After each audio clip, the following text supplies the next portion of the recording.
गणेश जी का नाम लेकर हम शिव पुराण प्रारंभ करते हैं।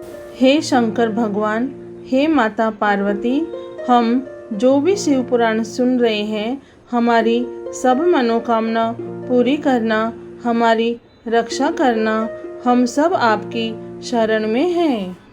दुर्गास ऑडियो बुक यूट्यूब चैनल को लाइक, शेयर एंड सब्सक्राइब करने के लिए आप सभी का बहुत बहुत धन्यवाद और आभार। दुर्गास यूट्यूब चैनल की लिंक अपने परिवारजनों, प्रियजनों, मित्रजनों को ज़रूर भेजें ताकि सभी लोग लाभ उठा सके। धन्यवाद।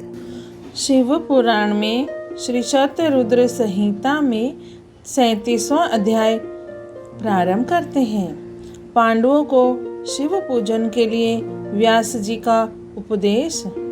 नंदीश्वर बोले, हे श्रेष्ठ मुनि, जब पांडवों को दुर्योधन ने जुए में हरा दिया था और वे वनवास पाकर अपनी पत्नी द्रौपदी सहित द्वैत वन में निवास करने लगे थे, तब एक दिन दुर्योधन ने ऋषि दुर्वासा को उनके शिष्यों सहित पांडवों को कष्ट देने के लिए उनके पास भेजा।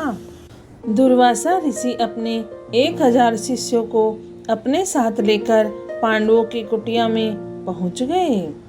दुर्वासा ऋषि अपने 1000 शिष्यों को अपने साथ लेकर पांडवों की कुटिया में पहुंच गए और युधिष्ठिर से बोले कि हम स्नान करने जा रहे हैं, इतने में आप हम सब के लिए भोजन का प्रबंध कीजिए, और स्वयं चले गए।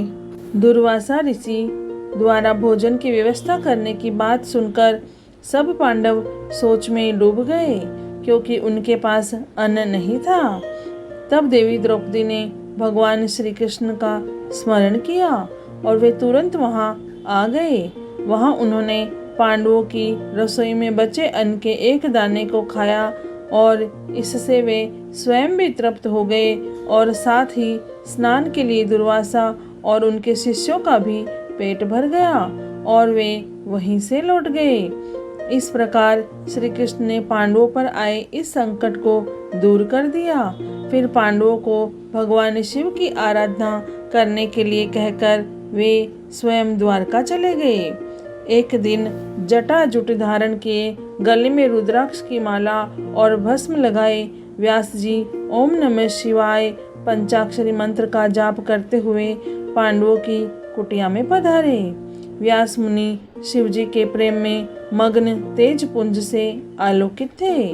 उन्हें पधारा हुआ देखकर पांडवों ने उन्हें प्रणाम किया और आसन पर बिठाकर उनकी पूजा अर्चना की।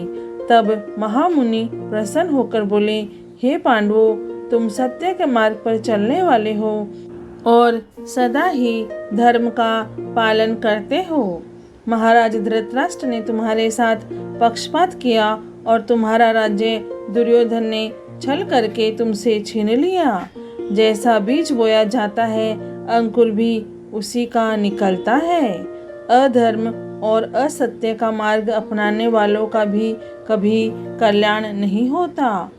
तुम सत्य और धर्म के मार्ग पर चल रहे हो, इसलिए निश्चय ही तुम्हारा कल्याण होगा।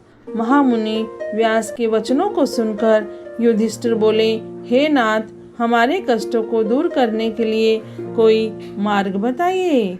श्री कृष्ण जी ने हमें कल्याणकारी देवादिदेव महादेव जी की आराधना करने के लिए कहा था। आप हमें शिव शक्ति का उपदेश दीजिए। युधिष्ठिर के वचन सुनकर महामुनि व्यास बोले, हे पांडवों, निश्चय ही श्री कृष्ण ने सत्य कहा था। भगवान शिव अपने भक्तों के दुखों को दूर करने वाले तथा उनकी रक्षा करने वाले हैं। तत्पश्चात व्यास जी ने उन्हें शिव जी के पूजन का विधान बताया।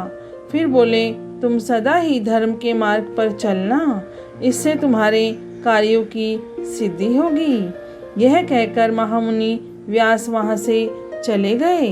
तत्पश्चात व्यास जी के दिखाए मार्ग पर चलते हुए पांडव शिव जी की आराधना करने लगे। अर्जुन इंद्रकील नामक पर्वत के पास गंगा नदी के तट पर जाकर भक्त वत्सल कल्याणकारी भगवान शिव की आराधना करने लगे। शिव पुराण में श्री शतरुद्र संहिता में 37वां अध्याय पूर्ण हुआ। हे भोलेनाथ, हे शिव शंभु, हे माता पार्वती, आपको कोटि कोटि प्रणाम और कोटि कोटि धन्यवाद। जय भोलेनाथ।